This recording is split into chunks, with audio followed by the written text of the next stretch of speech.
Hello, hello, ladies and gentlemen. This is your girl Mitzi, and this is Mitzi. Let's think about it. Today we are thinking about speaking without fear. Ooh, ladies and gentlemen, that is a thinker, and we need to think about this because our voice matters. And I have Marisa here who's going to help us really think about this. She's a returning guest.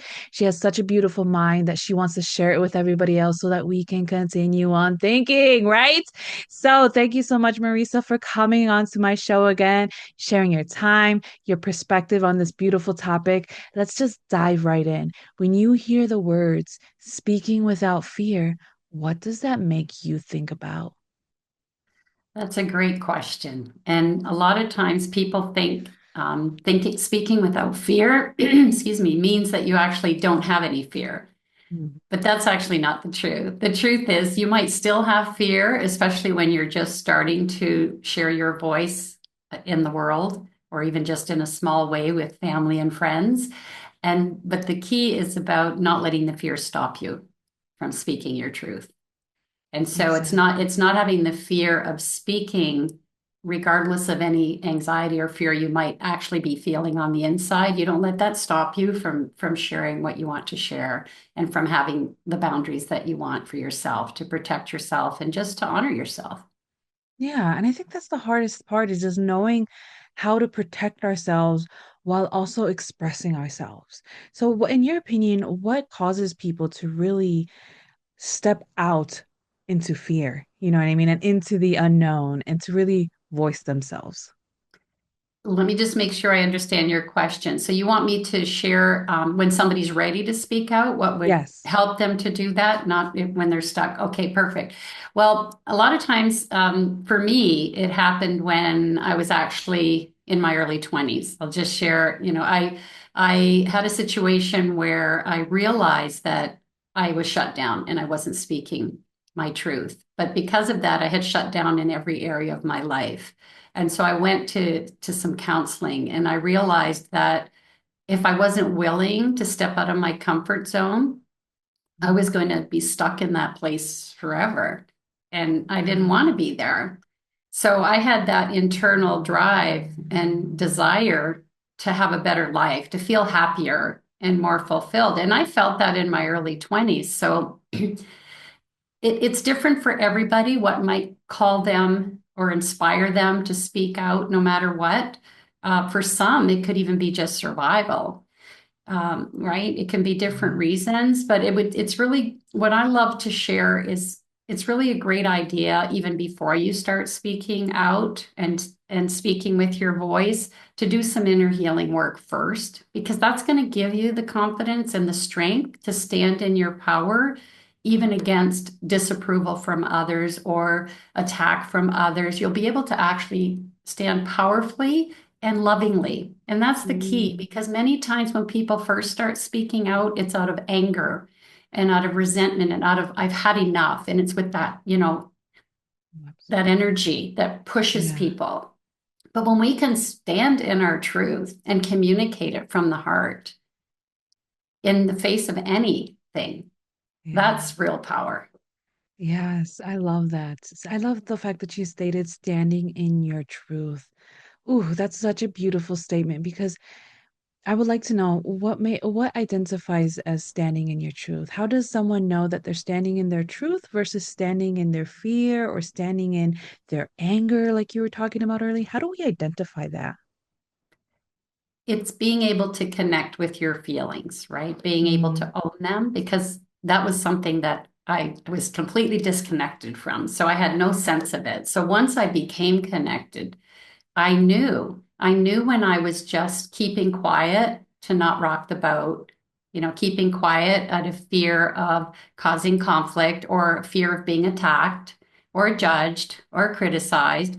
So when we have those thoughts, you talk about thinking when you first started this conversation, right? When we pay attention to our thoughts, it can help us to understand, are we being directed by a thought of fear or a thought of love? And it's a fear thought when we're like, oh, I better not say that because fill in the blank. Oh, better not say Mhm. that. Better keep my mouth shut because who knows, this could just blow up in my face. That's Yeah. stopping yourself because of fear. And so we know if we're listening to ourselves what our truth is because we Yeah. can feel it. When we're feeling off, anxious, anxiety, it's because there's a truth that wants to be spoken or revealed. And when you're not saying it, you're going to feel that because your spirit is telling you you're not honoring yourself here. You are Mm, not speaking your truth. And so yes. it's trying to nudge us gently to speak. Oh, I love that. And it sounds like we really have to get aligned with our intentions. Am I right? Yes. Because Yes. if our intentions are in the right place, then it shouldn't matter what the people say or what the people perceive because it's our intentions. And as long as our intentions are in the right place when we speak, then it the rest is void, right? I mean, because it's all starts within. Nobody knows what's going on the Mm-hmm. inside. They only see Mm-hmm. what's going on the outside. And a lot of the times people just project out their own inner feelings, their own inner trauma, Yes. their own inner pain onto other people. So I think when we give ourselves that compassion and being gentle with ourselves, we Mm-hmm. allow ourselves to be gentle with other people when they're speaking their truth, and we're allowing that empathy to come in, and it creates this like bond, you know what I mean? Kind of like a Mm-hmm. connection, right? Mm-hmm. When you Mm-hmm. communicate with somebody, because it's like, huh, I see what you're saying. I see where you're going with this. And I applaud you for your vulnerability. And I think people Mm-hmm. don't realize that when you are vulnerable with somebody else, it allows you to really be relatable. And and I think we need to be more relatable than in this competition that people Yes. are constantly putting themselves in, or they think they have to be in this rat race. Like, no, it's not about competition. We're not competing with No. anybody. It's about No. just embracing ourselves and accepting everyone for who they are. And I think that's a great point to really lead off with too, because it's like we really got to evaluate our intentions. I mean, in your Mm-hmm. perspective, how important is our intentions? Well, if you mean intentions, if your intention is to be right, then I can tell you right now that's not going to go so well, right? Because if Exactly. that's our intent, then that's kind of an ego battle that's going to happen, That's right? a So good if you point. can keep your intention true to, again, really, if we really are honoring ourselves and our spirit, we would never choose an intention to be right or an intention to blame or to make somebody else wrong or responsible for something. Our true heart intention is to be loving, is to be caring, is to be cooperative, not competitive, like you said. That's really our soul essence, Yeah, right? So if we can exactly. start from that space, then things are going to go much better. Now, it doesn't mean other people are still going to receive what you say in a positive way, because as you mentioned, doesn't matter what we share, even if we share from our heart and we share very lovingly and not confrontationally, it can Yeah, still trigger a wound in another that hasn't been healed. And so they can still react in a very unloving way. And we yeah, might be like, wow, I was being so loving and so gentle. Why are they attacking me now? So, if we can remember when that happens, it is a projection, like you said. We don't need to take it personally, even though they are pointing fingers and making it personal. That doesn't mean it's true. And so, if we've done our healing work, we're going to know that. If we haven't, that's what throws us off course because we start to yeah, internalize the projection and think, wow, maybe I am a bad person. Maybe what they're saying yeah, is true. We start having all these self doubts. But yeah, when you've done some healing work, you start to recognize and you can give more empathy and compassion even when somebody is attacking you. And that's something I share in a book that I'm a co-author in. And I'm not going to go into the details of it, but that I share a very personal story of a transformational story with my father. And it mm, was pretty amazing. And I'm not going to give away the details because people will have to read the book. But if we want to talk about that, we can. But it's just really, you've done some healing work and you're staying in your power when someone can attack you and you can still feel peace inside, knowing this is their fear, this is their projection, and it's not about you. And you can love them back, not throw in yeah. their face, oh, this is just your fear, because that's now coming from your ego as well, right? Exactly, Yeah, so exactly. so when you talk about intention, if your intention is to connect with another being, to extend love to another being and to yourself and to honor yourself in the process, not Hmm. give up who you are for someone else. If that's your intent, then and you guide, lead with love, it always goes well in the end, even if there's ruffles, in the middle there. You just have to, Yo, move through it with that grace and with that love in your heart. I believe that 110% because my husband, he is most definitely working on himself and being with me, I am teaching him that it's okay to work on himself and to Yeah. work on those inner demons that he's been avoiding and struggling with for so long. Hmm. And the other day he literally snapped on me like hardcore because he was just projecting all of this stuff inside, and I was just Hmm. okay. I was gentle. I knew where his place was coming. I knew where Hmm. it was coming from, so I didn't take no heart. Nothing. I prayed for him. Yes. I gave him his space and I let it go. And he Hmm. came to me a couple hours later, apologizing, recognizing where it was Yeah. coming from, and admitting that he was wrong and admitting everything. And I was just like, I'm giving you the time you need because nobody gave you the time to know that it was okay. You know what I Exactly. mean? And I think Yes. that's one thing that people need to remember is that when we give that somebody who's projecting out just time to just Hmm. reconsider everything instead of like you said, Hmm. going getting in our ego and our pride and it's a screaming match. It's like no one really Yes. wins. But No, if they you don't. allow yourself to just empathize and recognize why that person is lashing out, where that's coming from, and you Hmm. understand, Hmm. then you can Hmm. have more compassion with them. So I think that's a beautiful thing that you brought up because Hmm. too many people forget that and it just comes into this battle war like, oh, Yes. who's right? Who gets the last word? And Yes. it's like, it's not about the last word. It's about making sure that they feel heard, they feel Yes. loved, and they feel understood. And this is still a safe space, even if they don't Hmm. feel it at the moment. So yes, Exactly. I truly, truly believe that. And I know is what you said earlier, is that coming from that book, from this book that just came out, The Wellness Universe Guide to Complete Self-Care, the 25 Tools of Transformation? Is that the new Yes. the from your Yes. story? Oh, how Yes, it cool is is. that? Yes, it's an If you don't, incredible book. Yeah, because okay. there's like as it says, there's several authors and we each share a personal story of transformation.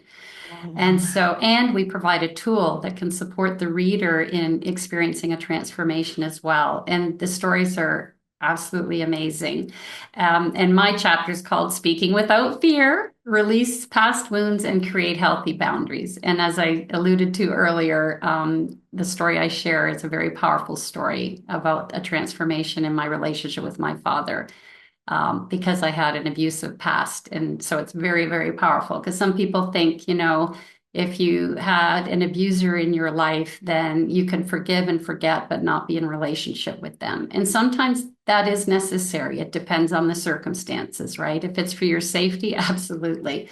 I just feel completely blessed that I was able to transform that relationship before my father passed away. He passed away in 2015, and I was his primary caregiver for his last 2 months, and I was his caregiver from love, and that would not have been the case if I hadn't had that transformation. So it was yeah. such a gift. It's such a gift when we can transform relationships that are important to us. Oh, absolutely. And that leaves you off feeling so healed Hmm. and so good inside because it makes you realize you are not the woman that you once was. And Yes. because of that, it just shows that change is possible. Your mind can change, your heart can change, the Hmm. wounds can literally just be a scar to be there, but it's not open anymore, hurting you still Exactly. years later. And I think that's a Yes. great way for people to really go check out the book. And also, Yes. I'm also wondering what Hmm. made you so passionate in helping women break free and speak their truth? You know what I mean? Like, what was that for you? Well, it was because of my own personal journey. As I mentioned earlier, because of my childhood abuse and trauma, I shut down and I really had no voice. It was just safer to be quiet than to be Yeah. seen and heard, right? So I just kind of blended in with the walls and hoped nobody would notice me. And it was a very sad situation because even when I was in my, young adult years, I realized I don't want to live like this. I need to be able to feel free. I need to know who I am because I didn't know who I was. I didn't even know what my preferences were, what I really liked or didn't like, because there was no point in having any of those Mhm. desires growing up when they weren't acknowledged anyway, or could have been even dangerous to voice, right? So there was no point. So it took a while for me, but because I did find my voice and I did, work, I've been doing healing work for over 40 years, maybe over 45. I'm getting on in the years there. And it's just been such a life-giving journey. I would Mhm. not be living the life I'm living today. I live a life that most people just dream about. I never would have believed this was possible for me as a child or young adult. And so I want other people, women, especially because we've been silenced more. I do help men as well, but I chose to really focus on speaking to women because we've been silenced the most over the years, Yeah. and ignored, and put everybody else first and our needs last, and you're being selfish if you think about yourself or put yourself first, all of that nonsense. Yeah. Where putting self first is an act of self-love. And the more we love ourselves, the more we can extend that love to everybody else. So because I've learned so much over the last 40 plus years, Mhm. and been able to create a great life and an incredible relationship that's over 20 years now, I want that for everybody who wants it but just doesn't know how to create it, right? They don't have the tools, they don't understand why it's not working in their life. Uh, If I can help, that's just something I love to share. Oh yeah, I absolutely understand where you're coming from. I mean, because it's been centuries that Hmm. women have been told better quiet than and be Hmm. pretty and quiet instead of actually voicing out and disturbing the peace of men or Yes. disturbing the peace of anybody because they know what's best or the Yes. adults. I mean, because as children we're taught to stay quiet and to listen and to obey because that's what respect is. But it's like now we Hmm. are learning that respect is more than just silence. Hmm. Respect is voicing your words in such a way that you can really speak your truth. And if it Hmm. offends, then that means you have to check yourself. You have Yes. to evaluate where that anger is coming from, where that Hmm. sadness, where that thing is coming Hmm. from. And I'm starting more to realize like people are having personal problems, but we are taking it into as if it's our problem. Like, no, sweetie, it's a personal problem. It's not my problem anymore. I voiced my Hmm. opinion. I voiced what I had to say. I spoke it with the most sincerest words, nicest words that I Hmm. can choose in Hmm. the dictionary. But if it's still not right, the tone is still not right, it's still not, that means it's no longer my problem. The ball is in your court. Now go ahead and do that self-care like you were talking about Hmm. earlier. Like Hmm. that self-care truly does do something because when you do start to take care of yourself and love yourself in another way, it allows you to love other people another way. Hmm. It allows you to be compassionate, forgive people, and recognize Hmm. everyone is making mistakes Sure. constantly, but it doesn't mean that we have to hold it on top of their heads everywhere they go. Hmm. And Hmm. I think that's a beautiful thing. And I want to know, how can we start recognizing when our words are coming from a place of fear? When they're coming from a place of fear, your body will be more tense Hmm. normally. You'll feel that anxiety and your throat could be a little tight as well, right? And whenever you go into that self-doubt or you start questioning whether you should say something or not, if you start saying, maybe I shouldn't say that, then you're in fear because you don't Hmm. question yourself when you're in your heart. You know that what you're sharing is coming from your truth and from your heart. So you're not going to have those thoughts. So again, pay attention to the thoughts in your mind and what is directing you. What have you given power to? Your mind or your heart? There you go. That's a beautiful thing. So it sounds like to me to having that moment of pause is very Mm-hmm, important. Is that mm-hmm, right? mm-hmm, absolutely. And if you're feeling fear and you want to speak anyways, a wonderful way to do that I've used many times in the past when you're with somebody is to just be honest about it and say, there's something I want to share with you from my heart, and I'm feeling some anxiety just Mhm. thinking about saying these words to you because I'm concerned that you might take them the wrong way or that you might be offended or whatever you think, whatever is going on in your head. When we speak what's going on in our heads to the person that's in front of us, it Yeah. leaves the space. Plus, it helps them to realize that you're not just blurting something out. you're letting them know that you don't, this isn't to offend, it's not to upset them. And you can say, if this upsets you, I'm sorry because that's not my intent. I just feel this is something I need to say. And then you just say it. And then if Yeah. they do get upset, you can say, I'm really sorry that it did upset you because, as I mentioned, it's not my intent, as you Yeah. mentioned, intent. So, Yeah. what's coming up for you? Help the person look at what's underneath that upset. What is it that caused them to be upset? Because it wasn't your words. It's what they made those words mean, or that those words could have brought to the surface an unhealed wound, and that's what triggered it, their Mm. reaction. It's not what Hmm. you said, it's what was underneath it. So that's where you can start giving them Yeah. empathy and compassion and supporting them and creating that safe space to take a deeper look at why they were offended or why they're upset by what you said. Because it's not about you. I Yeah. guarantee it. It's going to look like it is because they're going to say, well, if you didn't say that, I wouldn't be upset. Right? Oh, But that I isn't hate the those truth. words. I Yeah. know, but it's not true. It's an easy answer, but it's not true because we're not responsible for other people's emotions, just our own. I We love that. cannot control the emotions of others or the actions and behaviors of others. We can only make choices of our own. So even when we get upset and triggered by somebody else, we need to remember it's not about them. So to say to them, well, you just made me angry. No, what you said or did brought up anger within me. That would be true, but they didn't Mm. cause it. Because if Hmm. there was no anger inside you, there's nothing to come up, Exactly. right? I love that. Yeah. So if you can take responsibility and look at, okay, what's going on really? What's underneath this anger in me? So the more Yeah. we practice that with ourselves, the easier it is for us to help another person when they go into that triggered space. The easier it is for us to give them the safe space, to give them the love, to give them the compassion and empathy when we've done it for ourselves and given it to ourselves first, because then we have the tools. Yeah. Yeah, I think that's where the power comes. You know what I mean? Absolutely. Basically where the power comes because I was about to ask you that where does the power come, but you basically said it.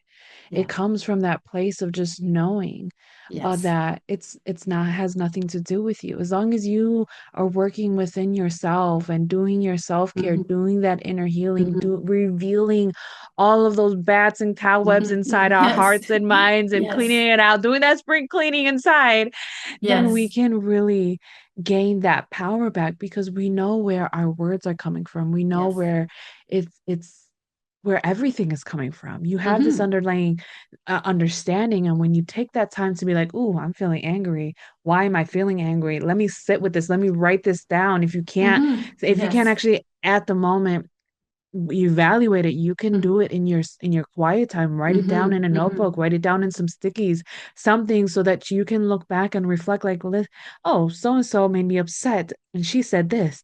I wonder why this triggered me." And then you can Hmm. really dive in and be like, "Oh, it's because my grandmother did this," or "Oh, because of this Yes. and this and this." Yes. And you can know where that is, so when it happens again, it doesn't offend you. You literally can become unoffendable.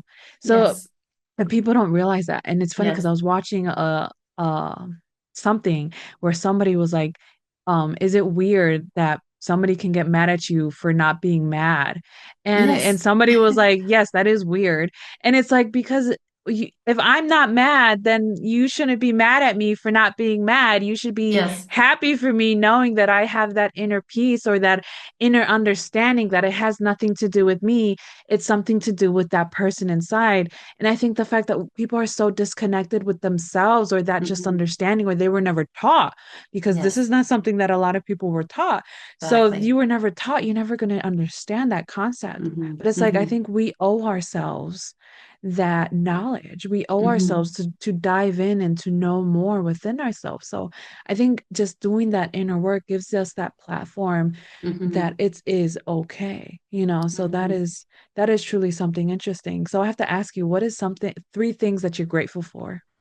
Oh, three things I'm grateful for. Well, the first thing I'll say is the love of my life that I've Mm. spent since 2001 together, and we've had an incredible journey together, and it just gets better and better. Also, my life in Colombia, South America. We moved abroad, and it's just an absolutely beautiful life. And I'm grateful for the people that I serve and the difference that I can make in their lives. And I love yeah, that. those are probably my top three. That's those are good ones, you know. That's those are good ones because they have a really big impact in your life Mhm, and the ones around you. And I think people forget that our lives impact so many other people's around us where it triggers mhm, them a thought. It triggers them to motivate them to do something else. And you don't even realize that like we're planting seeds along our life journey for whoever we mhm, encounter.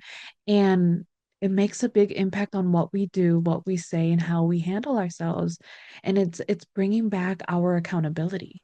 You know what I mhm, mean? And people mhm, have lost accountability mhm, and they've lost that discernment to know how to manage people and how to see when somebody's hurting. You know what I mean? They mhm, just don't mhm. care anymore. So I think it really brings it back to, like we were talking about earlier, that power. Oh my goodness, Mhm. this has been such a great conversation, Marissa, and time is catching up to us. So, what Yes. can be some lasting words of wisdom that you can leave us off with to keep on thinking? My lasting words of wisdom is to say that no matter what your life or your relationships look like in this moment, you do have the power within you to recreate both to match your heart's desires. I like that. I like that a lot. See, ladies and gentlemen, how could you not keep thinking about this, right? Go check her out. I have her lovely photo on my website. Just boop, just click on her face, takes her Okay. you directly to her website so you can find all of the great stuff that she's offering to the world. Great tools so that you can utilize your voice, utilize your mind, utilize all that you are so that you can be magnificent in everything that you are, right? Go Yes. check out her book. Go read those stories so that they can transform your life if you need that big transformation because you're not only going to hear her story, you're going to Yes. hear other people's story too so that it can be relatable to know that you're not living this life on your own.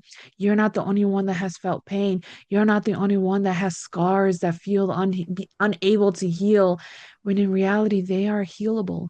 You are living this life with so many other people who are struggling and are in pain, but we can all do this together. You know, we are community. That's what we are. Yes. So, with that being said, always, always, always keep thinking, y'all.